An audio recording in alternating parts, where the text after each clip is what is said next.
welcome back to another video. I got a whole bunch of stuff done off camera. So like if you guys saw the last video, we didn't have cabinet doors. The back cabinet doors weren't done, but I just had to get it out of the way. So I just kind of like stayed up and got all that done. Today, we're gonna be starting off with installing the diesel heater. I gotta get the diesel heater installed down in this little compartment down here, get all the exhaust in, and then we're gonna tap the diesel tank. We're gonna see how long that takes, and who knows, maybe we'll start diving into the mini split or something. If not, goal of the day, let's at least get the diesel heater in. So I got all my parts right here, my exhausts, my flanges, my heater. I got some of the tubing parts. I've got my tank tap, got my new pump, I've got a threshold or a flange for the outside of the rig so we get the exhaust nice and out. We just got a whole bunch of parts, a bunch of random things. They all go together somehow, and then a heater turns on. I'm pretty sure the diesel tank's empty though, so that's good for dropping the tank so I can put the tap in, but it's bad because it means that it's probably doesn't have any fuel in it to actually run. So that's something we're gonna have to fix later. The first step in me figuring out where I'm gonna end up getting this heater installed is laying underneath the bus and trying to avoid a beam that I know is, oh, Oakley wants to take the entire big stick. Is that what we're playing with today?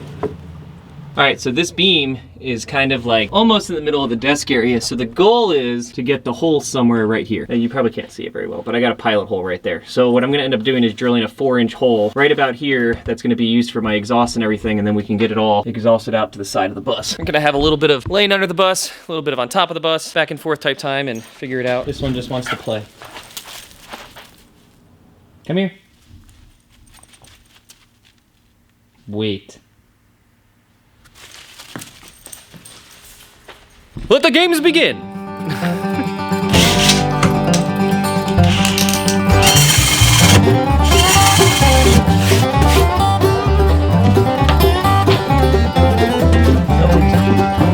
Just gonna fit. Whee! Look at all those layers.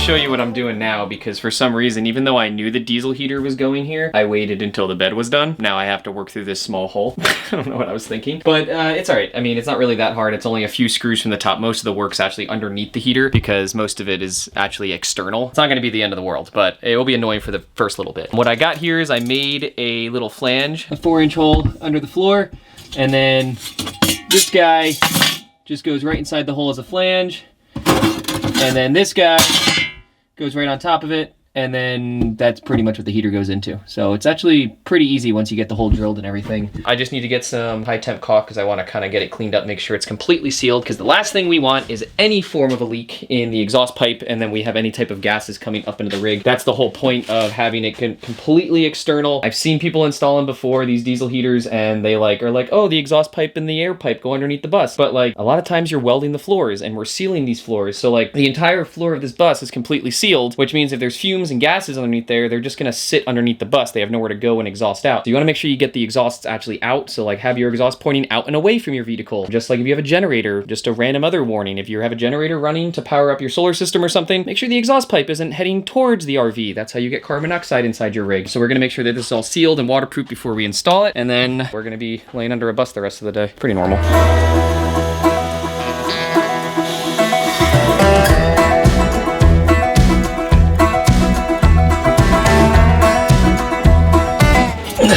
Probably blocking the camera completely. Now you are. I am. Earlier you weren't. Yay.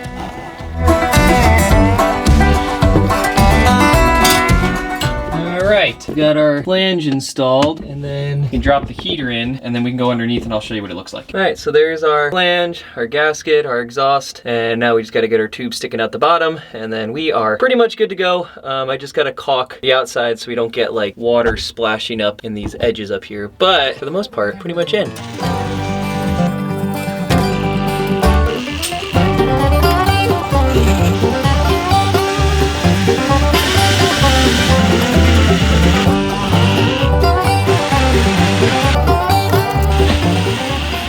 Damn it. I forgot to put the wire through. It's all right. No, I can still get it. That's frustrating.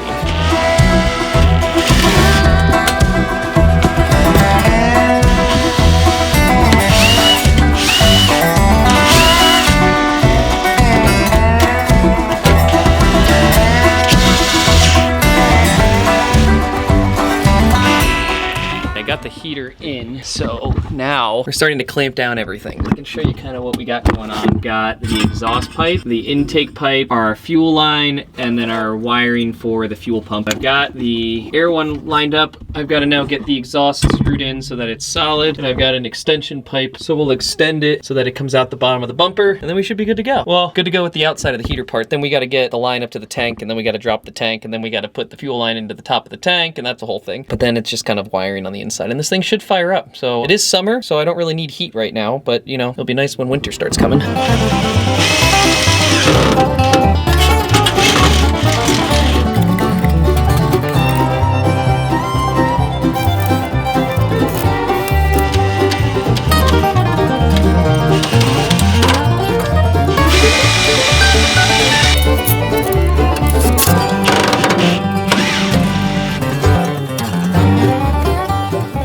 We've come to that point of the show where I now have to jack the front of the bus up a little bit. I've got some jack stands right there. We're gonna jack it up so I can make it easier to get to the gas tank. Then we gotta lower the gas tank, put a tap in the top of the tank. Probably should have done this 3 years ago, but I didn't. You can go yell at Mike from 3 years ago. But we're gonna drop the tank, put the tap in, put the tank back in, and then we should be good to go with kind of getting the fuel line in. Then we just got some interior kind of stuff to clean up for the diesel heater, and then that guy's kind of put together. Fun part is, I've got some help today. I haven't had help in a long time. That guy, it's my dad. You haven't seen him in a while.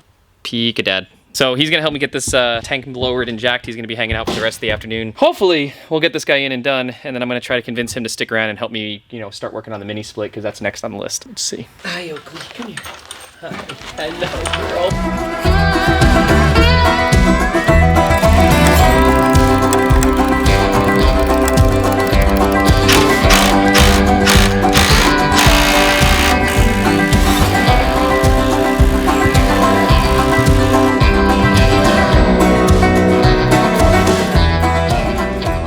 Got both bolts out. One of them we had to grind, one of them we got out normally, but now we can lower the jack. Hopefully the tank lowers slightly. You gotta get me out of here! That's true, my dad's stuck.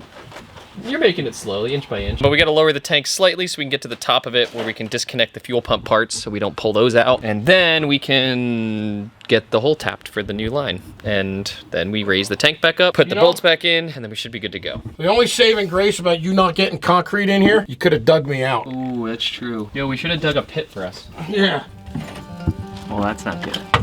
What's not good? The jack's all the way down, but the tank's still all the way up. Get it up there. That should work. We got the tank capped right at the top, and now we just gotta tighten it. That feels pretty dang tight. Got our tank, got our diesel line. Now we gotta send the diesel line back that direction, and then we should be good to go. I fit my head in between the exhaust pipe and the drive shaft, so that was fun. All right, we're in operation, trying to get the tank back in. We've got a new bolt from the one that we smashed before. Man, I need to take a shower, guys. We've got the new bolt that we can try to slide in there and try to get it working. My dad's currently wedged on, you can't even see him. He's wedged under the bus though. He's there. There he is. I gotta go join him. We'll get the second bolt back up, but we're so close. I wish I could show you guys more, but it's kind of hard because it's like kind of dark and under a bus, you know? All right, move the jack, get her up.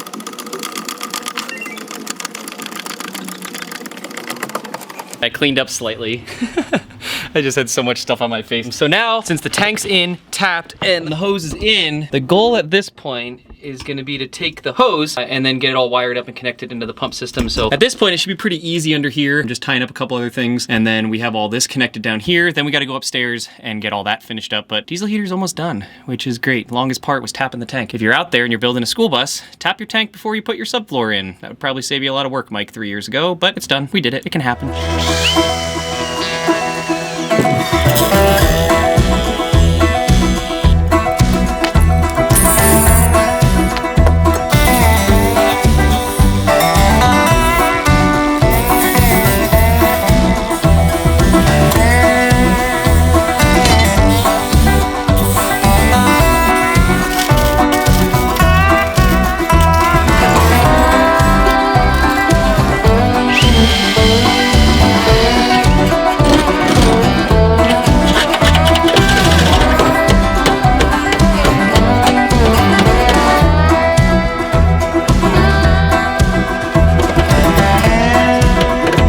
How close that is to the exhaust.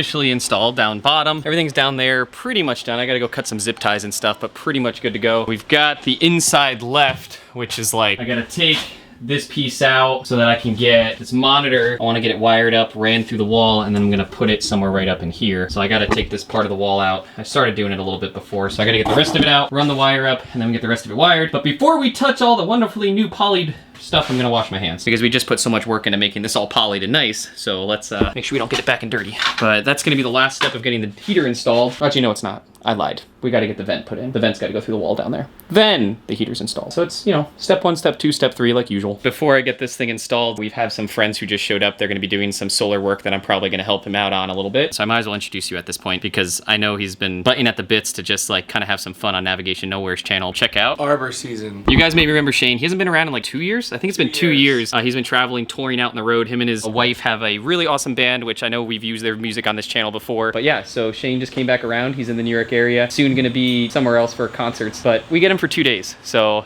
he's gonna be working on his little bus. But down the street, there's some property for sale I saw. So who knows? Maybe we'll be neighbors. He's been looking for land in the Adirondacks for a long time. So 4 years. Yeah. 4 years. Hey, well, that's because I bought it 4 years ago. So.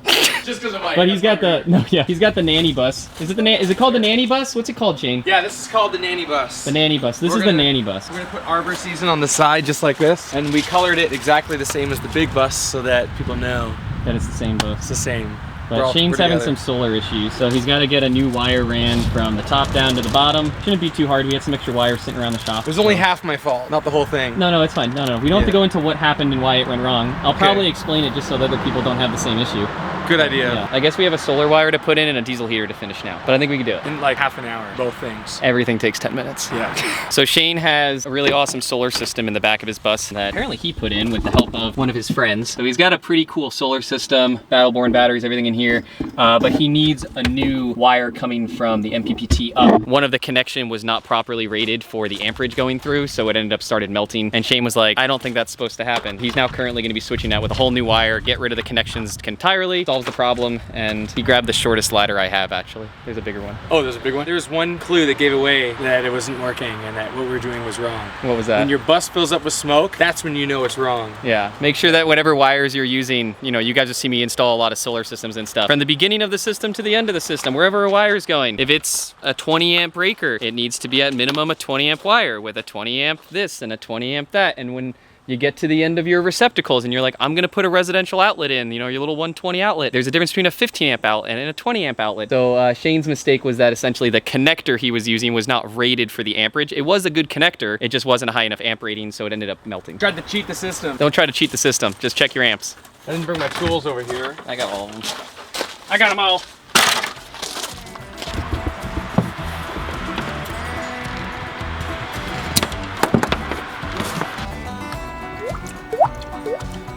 Look at you using ferrules. Good man. Only the best for the best. You got the other ones spliced out, you can just pull them up. Yep. You're gonna cut them. Yep, so I already cut them. So I'm just cleaning this up out here. We need a manager, that's what we need. You want to explain, Shane? Okay. Okay, well this is the thing. This was meant to be like a temporary thing, but what happened was I forgot that it was temporary and I just left it.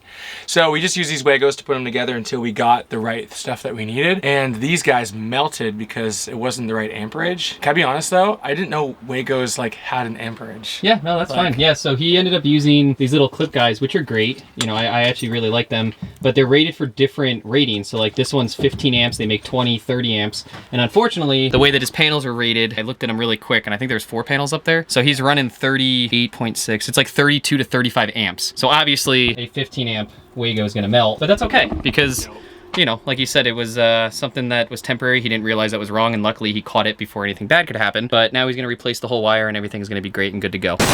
Go, Mike, go.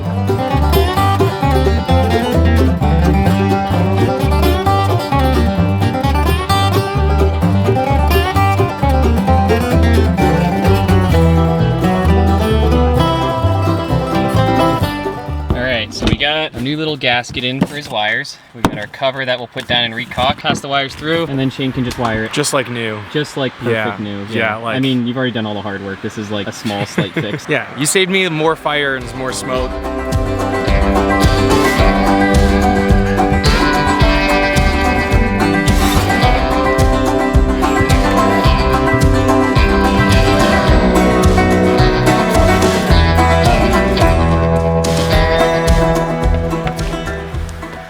strangely satisfying. He's got the wires coming through the top, down the wall, cleaning up. He's got to go on a date tonight with his wife. Oh yeah, totally. All right, we were just about to wire up his panels, and I was doing some math to make sure that the ratings and everything were correct. So what I realized was his panels are running in about 41 volts at 9 amps, and he has them all running together. So what's essentially happening is you have 41 volts at the bottom, but you're adding all the amps. So he ends up at almost 37 amps, but he's using a 10 gauge wire with 30 amp connectors. So he's gonna end up in the same situation he just was with a burning out wire. So what we're gonna do is we're gonna reverse this, and we're gonna do a series parallel connection, and we're gonna essentially make 2 big panels and then connect them all through a 2-to-1 MC4. And then what's gonna happen is we're gonna double the voltage and double the amperage. So it should show 88 volts about when we finish, and about 18 amps. And then you're gonna be down through the threshold, and then we can run through a 10 gauge wire and you're good to go. I'm so glad I told Mike that. Yeah. Or else he wouldn't have noticed, and then it would have been bad. It's all right. I'm just glad I caught it, because I was like, I don't know, it just seemed like a lot of wattage for the way it was wired. It's all right, we're fixing it. That's what we do. There's a lot of sun right now. Disconnect it all, disconnect it all. I'm gonna do it the Sawyer way. He holds his utensils like this. All right, so I'm gonna explain a little bit exactly what we found out was the problem, because I know I just showed it to Shane, and he now understands kind of what needs to be done. So, like I was saying, we've got 40 volts, 40 volts, 40 volts, 40 volts, 9999 amps. They were all wired together, so essentially 37 amps running at 41 volts. That is more than what a 10 gauge wire can handle. So what we're doing is we're doing these 2-to-1 splices instead of a 4-to-1, and we're taking these 2 panels, putting them together, those 2 panels, putting them together by negative to positive, positive to negative, and we get those through, and then what we end up with is 4 wires that all go into these 2-to-1s and then down. So essentially what's gonna end up happening is by the time it ends up all the way down here at the MPPT, we should see about 80 volts and 18 amps, which is under the amp threshold for a 10 gauge wire, and then he's good to go on the wiring that he currently has. His other option, if he didn't want to redo the way the panels were configured because he wanted to keep all these separate and not have any type of shading issues, which I don't think he's gonna have because they're flat, he could have just upgraded the wire from the actual panel 4-to-1 and then increased that all the way through. I will say that, like, if anyone out there is using these types of connectors where they're a 1 to a 4, just make sure that you know that you're taking 4 panels into 1, and if your amps are gonna be over the 30 amp threshold, this is no longer big enough. So yeah, don't burn up your wires or connectors. That's one way to do it. Hey, I feel like I'm at the school of Mike.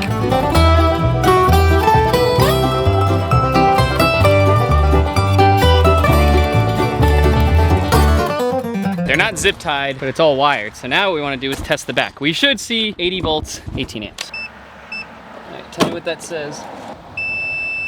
80.8. Perfect. That was a lot less than I thought it was gonna be. Yeah, no, now you just gotta get them all cleaned up and tied up there nicely, however you want. I think that's great. Yeah, you're just gonna leave it like that? Yeah. There's no tree snags possible. No. Last step, Shane. We made it. Well, here goes literally, seriously, like literally nothing. I don't want to get electrocuted. I don't want to die. It's only 80 volts at, 18 amps. Why does that sound like a lot? Nah, you're fine. And just like that, a 15-minute job only took 2 hours. All good. Turn her on. You ready?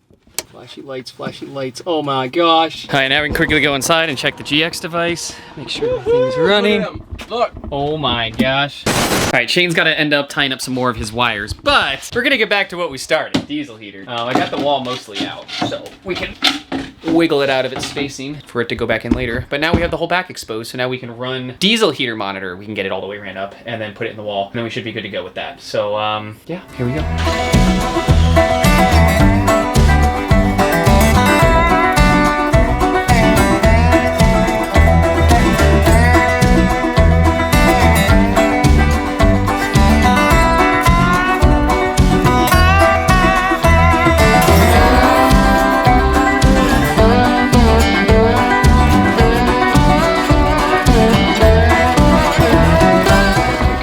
Got monitor mounted in here. Got the wire ran through the wall, and then I just wired up the actual diesel heater. So everything's connected. We just got to put a fuse in, and then we got to connect everything, finally heat shrink it all. But then we got to get this tube right in there, and then it will pass through the front wall. So then this guy will be right into the diesel heater. And then we have an installed diesel heater and no diesel in the tank. So that's not helpful. So we're gonna have to go get diesel, but it'll be done and wired, and I'm happy with this install. I am. So I think it's gonna be great. Followed all the manufacturer specs. That's the number one thing I see go wrong in these diesel heaters, is that people don't position the pump right, they don't run the wires right, they use the soft hose, not the hard hose. If you guys notice, there's like a clear white looking hose that I used for the diesel fuel line. That's a hard compression line. So like you don't wanna use the green like tubey looking one that they give you typically on Amazon or something, because that will crush and then it creates a suction vacuum and then your heater won't work. I never used that one. I've seen failures with that before. So we've kind of upgraded all the components to make sure that this thing was gonna last for as long and as good as possible. One more part, then we can go get diesel and then we can test it.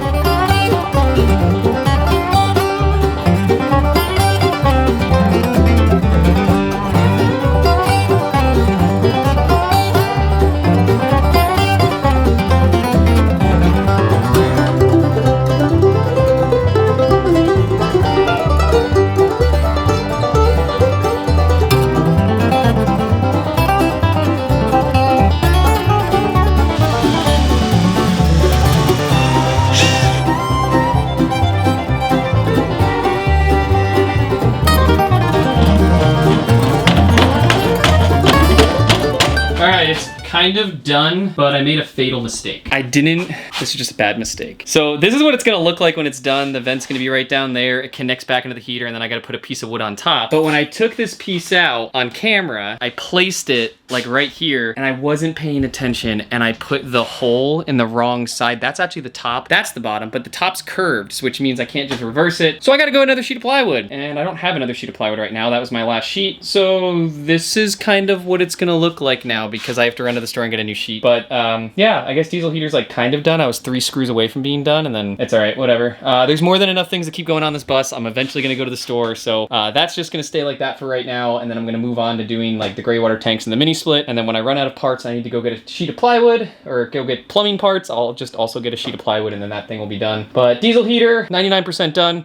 I'm gonna try to check it off the list, but it's like a half check, and then we'll see what happens. But we're gonna be heading out to the lake because Oakley keeps wanting to go run in the lake and go swimming. I'm sweating and super dirty after these jobs. I've already cleaned off once, so I think that's about what we're gonna do. We're gonna head to the lake. I'll see you guys in the next one.